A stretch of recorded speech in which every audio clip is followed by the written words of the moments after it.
Hello friends, good evening to all of you. दोस्तों, मैं आप सबका स्वागत करता हूं अपने इस यूट्यूब चैनल पर। दोस्तों, आज हम बात करेंगे फिर से व्यक्तित्व या पर्सनैलिटी की। ठीक इससे पहले हमने पर्सनैलिटी या व्यक्तित्व की एक क्लास पहली आपकी डिस्कस की थी। इसकी पहली क्लास का वीडियो आपको मेरे यूट्यूब चैनल पर मिल जाएगा, नहीं तो इस वीडियो के डिस्क्रिप्शन बॉक्स में जाकर आपको व्यक्तित्व की पहली क्लास का लिंक मिल जाएगा। आप वहां पर जाकर उस लिंक पर क्लिक कीजिए, आप पर्सनैलिटी की पहली क्लास को आसानी से अटेंड कर सकते हो। इससे पहले कि हम आज की क्लास में पर्सनैलिटी के सिद्धांत या थ्योरीज को लेकर डिस्कस करें, इससे ठीक पहले हमने पहली क्लास में क्या कुछ आपका पढ़ा था, क्या कुछ डिस्कस किया, उसको लेकर आपकी चर्चा करेंगे। व्यक्तित्व की पहली क्लास में हमने बात की थी व्यक्तित्व के इतिहास को लेकर। व्यक्तित्व का जो इतिहास था कि व्यक्तित्व अंग्रेजी भाषा के पर्सनैलिटी का हिंदी रूपांतरण है, लेकिन जो पर्सनैलिटी है वो लैटिन भाषा के पर्सोना शब्द से बना। पर्सोना शब्द का अर्थ होता है नकाब या मास्क या मुखौटा। फिर हमने बात की थी व्यक्तित्व के मापन की, कि व्यक्तित्व का मापन प्राचीन समय में किस आधार पे होता था, वर्तमान समय में किस आधार पे होता है। उसके बाद हमने बात की थी व्यक्तित्व के समावेशन को लेकर, कि व्यक्तित्व का जो समावेशन होता है किन दो चीज़ों के मिलने से होता है, कैसे होता है। फिर हमने बात की थी व्यक्तित्व के तत्व की, कि व्यक्तित्व के कितने तत्व हो सकते हैं। फिर हमने उसमें बात की थी व्यक्तित्व के कुछ एक थ्योरीज़ की, इससे पहले भी। फिर हमने बात की थी कि व्यक्तित्व की क्या विशेषताएं होती है। अब फ्रेंड्स, व्यक्तित्व के सिद्धांत या थ्योरीज़ को लेकर हम अभी आपकी आज की क्लास और इसके बाद जो आपकी नेक्स्ट 2 या 3 क्लासेज होगी उसमें भी आपकी थ्योरीज ही होगी। अब व्यक्तित्व का जो सिद्धांत है या थ्योरीज़ है, ठीक है, बहुत सारे सिद्धांत है, बहुत सारी इसकी थ्योरीज़ है, लेकिन उनमें से जो हमारी मुख्य सिद्धांत है या मुख्य थ्योरी है जहाँ से आपके एग्ज़ाम में क्वेश्चन बनता है, वो आपकी एक थ्योरी है शीलगुण सिद्धांत। ध्यान रखना, एक थ्योरी आपकी कौन सी है? शीलगुण सिद्धांत, जिसको हम कहते हैं ट्रेड थ्योरी या ट्रेड अप्रोच कह सकते हो आप। दूसरे हम सिद्धांत की बात करेंगे प्रकार सिद्धांत, जिसको आप कहते हो टाइप अप्रोच। ध्यान रखना, इसको क्या कहा जाता है? टाइप अप्रोच या प्रकार सिद्धांत। तो ये दो ऐसे सिद्धांत है जहाँ से लगभग आपके हर एक एग्ज़ाम में क्वेश्चन बनता ही है। पर्सनैलिटी में सिद्धांत उसके बहुत इंपॉर्टेंट है। और फ्रेंड्स, इसको थोड़ा डिटेल में डिस्कस करेंगे। इसमें जो आपकी महत्वपूर्ण चीज़ें, जितनी आपकी इंपॉर्टेंट पॉइंट है उसी पर चर्चा करेंगे। तो अगर व्यक्तित्व के सिद्धांत की बात की जाए, ठीक है, तो सबसे पहले अगर मैं बात करूँ शील गुण सिद्धांत की, शील गुण सिद्धांत में हम किस किस के बारे में चर्चा करेंगे। तो फ्रेंड्स, जैसे एक नाम रहता है आपका आलपोर्ट। ध्यान रखना, एक नाम कौन सा आपका? आलपोर्ट। तो ध्यान रखना कि आलपोर्ट के अनुसार जब भी बात की जाए कि आलपोर्ट ने जो व्यक्तित्व के प्रकार बताए थे या टाइप बताए थे या व्यक्तित्व को किस आधार पर वर्गीकृत किया था, तो ध्यान रखना इन्होंने पर्सनैलिटी को किस आधार पे डिवाइड किया? आपका शील गुणों के आधार पे। फिर इसी में हम पढ़ेंगे आपका आइजेनिक। ध्यान रखना, आइजेनिक, जहाँ से आपके क्वेश्चन बनते हैं। तो आइजेनिक ने भी शील गुण के आधार पर व्यक्तित्व को डिफाइन किया आपका। फिर हम बात करेंगे आपका आर बी कैटल। ध्यान रखना, फिर बात करेंगे आर बी कैटल। तो आर बी कैटल ने भी शील गुणों के आधार पर ही पर्सनैलिटी को आपका वर्गीकृत किया था। तो ध्यान रखना, आलपोर्ट, आइजेनिक और आर बी कैटल, इन्होंने शील गुणों के आधार पर व्यक्तित्व को डिफाइन किया था। फिर बात की जाए आपके प्रकार सिद्धांत की, जो आपके टाइप अप्रोच है, यहाँ पर कुछ एक पॉइंट इसमें आपके इंपॉर्टेंट होगी। कि इससे पहले हम बात करें कि प्रकार सिद्धांत में जैसे आपके शीलगुण सिद्धांत में आलपोर्ट है, आइजेनिक है, आरबी केटल है, किसी प्रकार प्रकाश सिद्धांत में कौन कौन से मनोवैज्ञानिक को हम पढ़ेंगे। उससे पहले इस प्रकार सिद्धांत के बारे में जो 2-3 पॉइंट आपके इंपॉर्टेंट है। सबसे पहला पॉइंट कि जो आपका प्रकार सिद्धांत है, इस प्रकार सिद्धांत के प्रतिपादक कौन थे, ध्यान रखना, तो नाम रहता आपका हिप्पोक्रेटिस। नाम किसका रहता है, हिप्पोक्रेटिस का। ठीक है, हिप्पोक्रेटिस को आपने चिकित्सा शास्त्र में भी पढ़ा है। Who is the father of medicine, या कह सकते हो जो चिकित्सा शास्त्र का जनक है वो आपका कौन है, तो हिप्पोक्रेटिस को ही चिकित्सा शास्त्र का जनक भी कहा जाता है। तो ध्यान रखना, हिप्पोक्रेटिस ही आपके प्रकार सिद्धांत की भी जनक है। तो जब भी हिप्पोक्रेटिस ने व्यक्तित्व का वर्गीकृत किया था तो किस आधार पर वर्गीकृत किया था, आपका प्रकार सिद्धांत के आधार पर। फिर इसमें इंपॉर्टेंट क्वेश्चन, एक इंपॉर्टेंट पॉइंट आपका ये बन जाता है कि जो व्यक्तित्व का सबसे प्राचीन सिद्धांत है, ध्यान रखना, जो व्यक्तित्व का सबसे प्राचीन सिद्धांत है वो आपका कौन सा सिद्धांत है, यही प्रकार सिद्धांत आपका व्यक्तित्व का सबसे प्राचीन सिद्धांत भी है। इंपॉर्टेंट पॉइंट है आपका, ध्यान रखना कि व्यक्तित्व का सबसे प्राचीन सिद्धांत कौन सा है, तो ध्यान रखना सबसे प्राचीन कौन सा आपका प्रकार सिद्धांत है। फिर ध्यान रखना कि प्रथम वैज्ञानिक प्रकार का सिद्धांत, प्रथम वैज्ञानिक प्रकार का सिद्धांत, तो ध्यान रखना यही प्रकार सिद्धांत आपका प्रथम वैज्ञानिक प्रकार का सिद्धांत भी था पर्सनैलिटी में या व्यक्तित्व में।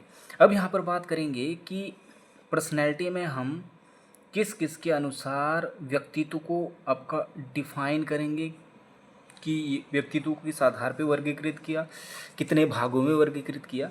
ठीक है, तो यहाँ पे सबसे पहले नाम रहता है आपका कार्ल युंग। कहीं पे जगह आपका कार्ल जुंग भी लिखा होता है, कई जगह क्या लिखा होता है, कार्ल जुंग लिखा होता है, युंग या जुंग। फिर बात करेंगे आपकी थॉर्नडाइक, ध्यान रखना थॉर्नडाइक। फिर यहाँ पर बात करेंगे आपकी ई क्रैचमर, फिर आपका WH शेल्डन। फिर यहाँ पे बात करेंगे आपका भारतीय दृष्टिकोण या भगवत गीता के अनुसार, भारतीय दृष्टिकोण या भगवत गीता के अनुसार। फिर यहाँ पर बात करेंगे हम स्प्रेंगर या समाजशास्त्रीय दृष्टिकोण के अनुसार, स्प्रेंगर या समाजशास्त्रीय दृष्टिकोण के अनुसार। ठीक है, और यहीं पे बात करेंगे हिप्पोक्रेटिस के अनुसार। ठीक है, तो ये कुछ ऐसे मनोवैज्ञानिक है जिन्होंने प्रकार सिद्धांत के आधार पर व्यक्तित्व का आपका वर्गीकृत किया। तो पहले हम बात करेंगे आपकी शील गुण सिद्धांतों की। ठीक है, सबसे पहले आपकी बात करेंगे, ठीक है, शील गुण सिद्धांतों की। अगर मैं शील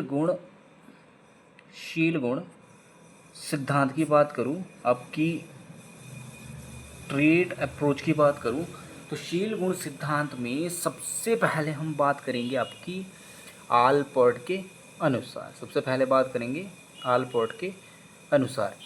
अब ध्यान रखना कि जो आलपोर्ट थे, आलपोर्ट ने व्यक्तित्व को शील गुणों के आधार पर वर्गीकृत किया, और इन्होंने जो शील गुणों को वर्गीकृत किया कि शील गुण कितने प्रकार के आपके, तो ध्यान रखना इन्होंने बताया था कि एक तो आपका सामान्य शील गुण होता है, सामान्य शील गुण, ध्यान रखना कितने भागों में डिवाइड किया था आपका, डिफाइन किया आपका 2 भागों में, एक सामान्य और दूसरा आपका व्यक्तिगत। एक जनरल था और एक आपका स्पेसिफिक है, ध्यान रखना ये क्या आपका स्पेसिफिक।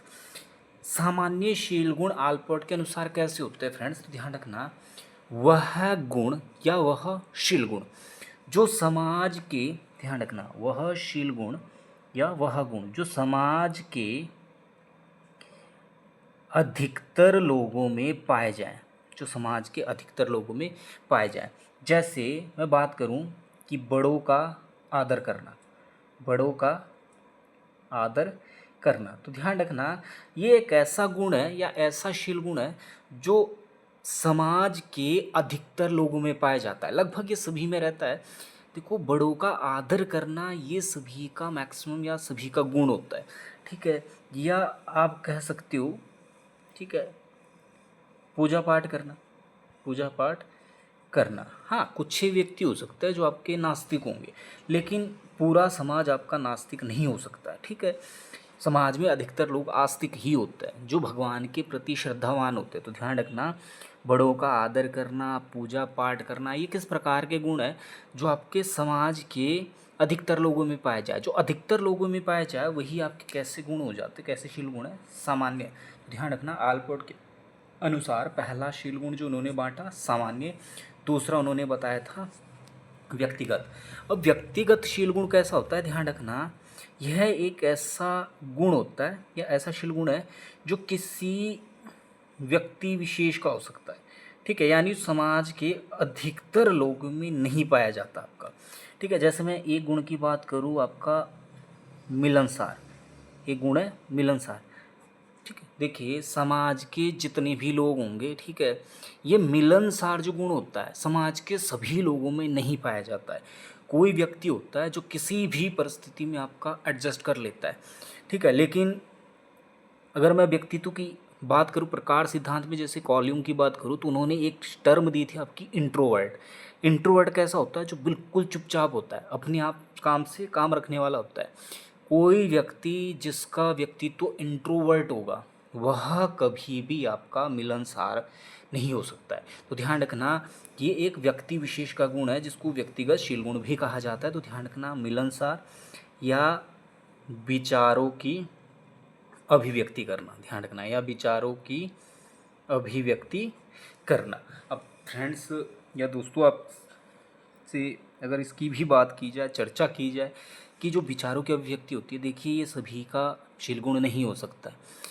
एक व्यक्ति जिसके पास ज्ञान है, नॉलेज का क्या है, भंडार है, ठीक है, लेकिन उसकी ट्रांसलेट करने की अगर मैं क्षमता की बात करूँ तो वो क्षमता नहीं है, या वह अपने विचारों की अभिव्यक्ति नहीं कर पा रहा है। एक ऐसा बच्चा, ठीक है, जिसके पास गुण, मान लीजिए नॉलेज है, ज्ञान है, लेकिन वह सामने जाने से या सामने जाकर बोलने से कतराता है, ठीक है, तो कभी भी अपने विचारों की अभिव्यक्ति नहीं कर सकता है। और यह एक ऐसा गुण है जो सभी में नहीं पाया जाता है।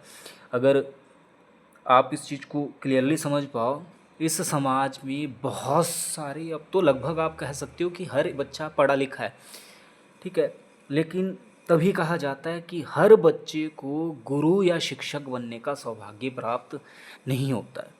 हर बच्चे को गुरु या शिक्षक बनने का सौभाग्य प्राप्त नहीं होता है। उसका कारण क्या होता है, उसका सबसे बड़ा कारण ही विचार अभिव्यक्ति है। अगर किसी के अंदर ये गुण नहीं है तो कभी भी गुरु या शिक्षक नहीं बन सकता है, ठीक है। और इस विचार अभिव्यक्ति के लिए सबसे पहली चीज़ इंपॉर्टेंट होती है, आपका कॉन्फिडेंस होता है। अगर आपके अंदर कॉन्फिडेंस है, ठीक है, सबसे पहला कार्य होता है आप अपने अंदर से स्टेज फियर को मिटाते हो, ठीक है।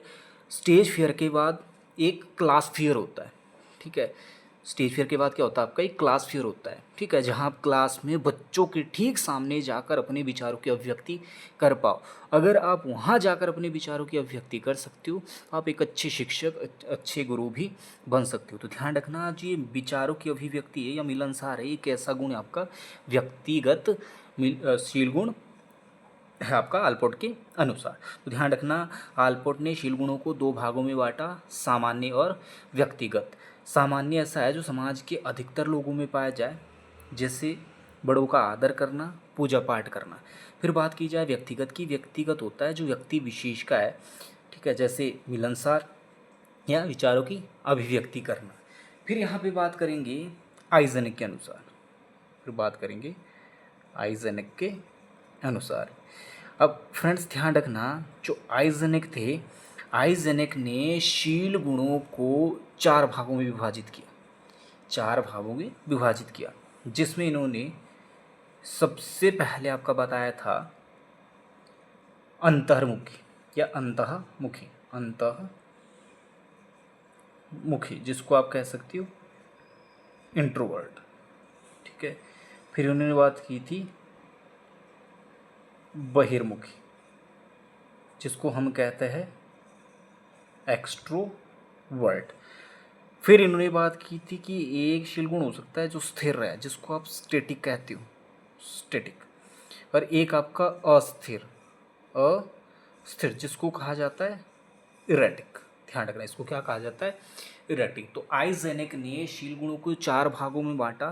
पहला आपका अंतर्मुखी इंट्रोवर्ट, दूसरा आपका बहिर्मुखी एक्सट्रोवर्ट, फिर आपका स्थिर जिसको स्टेटी कहा जाता है, और स्थिर आपका इरेटिक। तो आइजेनेक के अनुसार 4 भाग। फिर बात करेंगे आरबी कैटल की।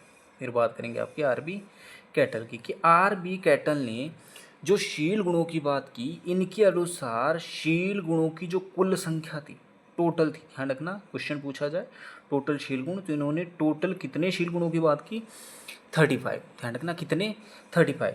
इन 35 में से इन्होंने बताया कि इन 35 में से जो सामान्य है वो सामान्य कितने आपके 23, सामान्य कितने 23, और जो आपका असामान्य है, ध्यान रखना जो आपके असामान्य है, या आप कह सकते हो जो आपके व्यक्तिगत है, जो आपके व्यक्तिगत है, वो व्यक्तिगत आपके कितने हैं 12। 35 में से 23 अगर सामान्य है तो बचे कितने आपके 12, ये व्यक्तिगत है या असामान्य है। अब ध्यान रखना जो यहाँ पर सामान्य आपका, ठीक है, जो आपके सामान्य है, इन सामान्य में से इन्होंने 16 आपके मुख्य बताए, 16 आपके मुख्य बताए। ध्यान रखना कितने मुख्य बताए, 16, जिनको 16 PF शील गुण भी कहा जाता है। PF का मतलब होता है पर्सनैलिटी फैक्टर। ध्यान रखना पर्सनैलिटी फैक्टर। यहीं पे अगर बात की जाए आरबी कैटल के अनुसार, तो आरबी कैटल ने असामान्य या व्यक्तिगत को 2 भागों में डिवाइड किया। एक आपका सतही शील गुण, ठीक है, जिसको आप सरफेस कहते हो, ध्यान रखना सरफेस, और एक आपका मूल शील गुण जिसको सोर्स अप्रोच कहा जाता है, आपका सोर्स अप्रोच, ठीक है, ध्यान रखना सतही शील गुण और मूल शील गुण। और ध्यान रखना आरबी कैटल के अनुसार शील गुण का अगर सूचक पूछ लिया जाए तो उन्होंने सतही शील गुण को शील गुण का सूचक माना। सूचक क्या होता है, इंडिकेटर होता है। तो ध्यान रखना आरबी कैटल के अनुसार सतही शील गुण जो सरफेस है उसी को इन्होंने शील गुण का सूचक भी कहा था। फ्रेंड्स एक चीज़ जो यहाँ पे थोड़ी सी मिस होगी, जैसे हमने आलपोर्ट के अनुसार पढ़ा था कि आलपोर्ट ने 2 भागों में डिवाइड किया, एक सामान्य और एक व्यक्तिगत। जो सामान्य है यानी समाज के जो अधिकतर लोगों में पाया जाए, जैसे बड़ों का आदर करना, पूजा पाठ करना। फिर हमने बात की कि जो व्यक्तिगत होता है, ठीक है, व्यक्तिगत जो व्यक्ति विशेष का होता है, जैसे मिलनसार या विचारों की अभिव्यक्ति करना, ठीक है। तो फ्रेंड्स यहाँ पे एक चीज़ फिर इम्पॉर्टेंट है, इसको ध्यान रखना, यहाँ पे थोड़ी मिस हो गई, ठीक है। जैसे हमने बात की थी अभी आलपोर्ट के अनुसार, जिन्होंने 2 बताया आपके, एक सामान्य हम इससे पहले डिस्कस कर चुके, आपका लिखा भी आपके पास, वहाँ देख सकते हो आप। फिर बात की थी व्यक्तिगत, यानी जो व्यक्ति विशेष में पाया जाए आपका। अब ध्यान रखना आलपोर्ट के अनुसार जो ये व्यक्तिगत शील गुण है, इसको इन्होंने कितने भागों में डिवाइड किया, आपका 3 भागों में। ये आपका कमीशन के एग्ज़ाम में कई बार क्वेश्चन पुट हो चुका है, खासकर आपके जो जितने सेंटर के एग्ज़ाम होते हैं यहाँ से क्वेश्चन बनता है कि आलपोर्ट के अनुसार जो व्यक्तिगत शील गुण है उसको इन्होंने कितने भागों में डिवाइड किया, 3 भागों में।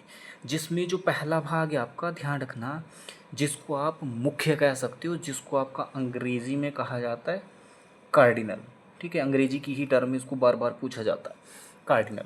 दूसरा था आपका सेंट्रल, जिसको केंद्रीय कहा जाता है। ध्यान रखना ये मुख्य, ये केंद्रीय, और आपका सेकेंडरी, आपका सेकेंडरी जिसको कहा जाता है द्वितीयक। इसको क्या कहा जाता है, द्वितीयक। तो ध्यान रखना आलपोर्ट ने शील गुणों को 2 भागों में डिवाइड किया, सामान्य और व्यक्तिगत। सामान्य शील गुण ऐसे है, ध्यान रखना सामान्य शील गुण ऐसे है जो समाज के अधिकतर लोगों में पाया जाए, जैसे बड़ों का आदर करना, पूजा पाठ करना। व्यक्तिगत आपका ऐसा है जो व्यक्ति विशेष का होता है, जैसे मिलनसार, ये भी सभी का गुण नहीं हो सकता है, बहुत कम लोगों में होता है, ये व्यक्ति विशेष का गुण होता है।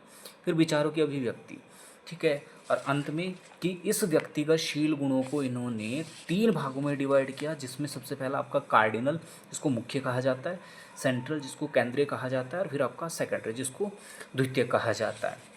तो फ्रेंड्स आज हमने बात की आपकी व्यक्तित्व या पर्सनैलिटी को लेकर, ठीक है। अब नेक्स्ट क्लास में हम बात करेंगे व्यक्तित्व के प्रकार सिद्धांतों की। तो अंत में आपसे इतना ही कहना चाहता हूँ कि इस वीडियो को ज़्यादा से ज़्यादा लाइक करें, शेयर करें और चैनल को सब्सक्राइब करना ना भूलें। चैनल को आप सब्सक्राइब करोगे तो मेरी हर एक क्लास की वीडियो आपको आपके चैनल पर ऑटोमेटिक ही प्राप्त हो जाएगी, ठीक है। और आपके इन वीडियोस को शेयर करने से ये वीडियो या ये क्लासेज हर एक उस बच्चे तक पहुंच सकती है जिस बच्चे को, मान लीजिए, हो सकता है उसको आर्थिक रूप से कोई प्रॉब्लम हो, या कोई मान लीजिए कहीं कोचिंग सेंटर में जाकर क्लास नहीं लगा पा रहा है, ठीक है। तो ये हर एक उस बच्चे के लिए प्राप्त हो सकती है। मेरी ये हर क्लास से सभी बच्चों के लिए मुफ्त है, फ्री है, इसका कोई भी चार्ज नहीं है। आप बिना किसी चार्ज के इन क्लासेस को देख सकते हो, ठीक है। साइकोलॉजी आपका, अगर मैं हाल ही में बात करूँ, हिमाचल प्रदेश में आपका टीजीटी कमीशन की पोस्ट जो है आपकी निकली है, जेबीटी कमीशन की पोस्ट भी निकली है, और उसमें जो आयोग ने आपका सिलेबस मेंशन किया है उसमें आपके 140 क्वेश्चन और 60 क्वेश्चन, इस तरीके से आपका डिवाइडेशन है। उस 140 में आपका एक फील्ड एस है। फील्ड एस आपका क्या हो जाता है, एक सब्जेक्ट एस है, एक फील्ड एस है। सब्जेक्ट एस और फील्ड एस में आपके मेजर सब्जेक्ट्स होंगे, लेकिन उनमें जो आपका एक सब्जेक्ट होगा वो साइकोलॉजी ही होगा। तो साइकोलॉजी के क्वेश्चन के चांसेस वैसे ही है आपके, हमेशा होंगे, साइकोलॉजी से क्वेश्चन बनेंगे ही। लेकिन अब ये आयोग तय करेगा कि साइकोलॉजी के आपके 40 क्वेश्चन होंगे कि 50 क्वेश्चन होंगे। हो सकता है कि रेशियो इससे ज़्यादा हो, या हो सकता है रेशियो आपकी 40 या 35 क्वेश्चन के आसपास ही हो, लेकिन मैक्सिमम चांस इस बार यही है कि 40 क्वेश्चन तो मैक्सिमम ही रहेंगे। हो सकता है क्वेश्चन इससे अधिक हो साइकोलॉजी का, तो ये मेरिट भी बनाता है। तो इन क्लासेस को ध्यान से अटेंड कीजिए, इसके बारे में पढ़िए। मेरी तरफ से जितना पॉसिबल हो पाएगा, जितना संभव होगा, मैं आप सबके लिए हर एक प्रयास करूँगा, ठीक है। बाकी आप अपना सपोर्ट इसी तरीके से बनाए रखें। बाकी क्लास को ज़्यादा लंबा नहीं करेंगे। आप सबका बहुत बहुत धन्यवाद।